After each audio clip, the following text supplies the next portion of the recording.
Minimum wage in Ohio could go up by a little more than $4 over the next few years if a new bill becomes law. NBC4 State House reporter Natalie Fahmy joins us live to tell us about this latest effort to help the state's lowest paid workers. Natalie.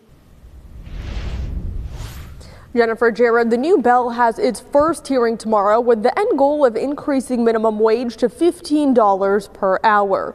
But at the same time, there's also a ballot initiative in the works. I believe this to be a better approach that can be done legislatively. Senate Bill 256 is sponsored by Republican Senator Bill Blessing. The legislation would increase minimum wage over time, bringing it up from its current $10.45 an hour to $12 by 2025 and incrementally after that until it reaches $15 in 2028.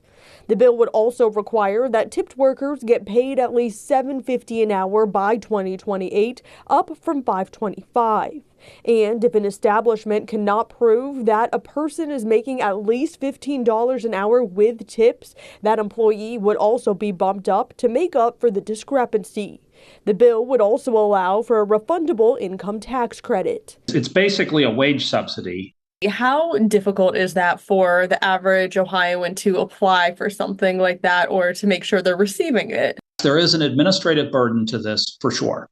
But I think that's something that we can get around. There's also been a ballot initiative in the works by One Fair Wage Ohio to increase the minimum wage to $15 an hour for both tipped and non-tipped workers by 2026. President of the Ohio Restaurant and Hospitality Alliance, John Barker, tells me that's a quick timeline. That's really fast. And you think about a business that has to, for example, if they were paying $10.45, which is the current minimum wage, and then they had to go to 15 that quickly, that'll cause inflation again. Do you see the need to increase minimum wage in the state over the next few years? Most people who are working in jobs today are making more than the minimum wage. I did reach out to One Fair Wage for an interview. They did not get back to me, but in a previous interview told me Ohioans are ready for this wage increase so they can keep up with the cost of living.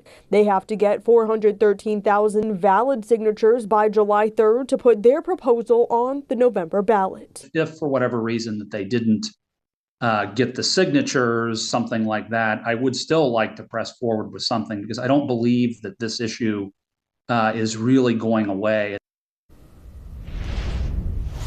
Blessing tells me the legislature might also consider passing a joint resolution to put a competing proposal on the November ballot if One Fair Wage does get their signatures. Local for you at the State House, I'm Natalie Fahmy, NBC4.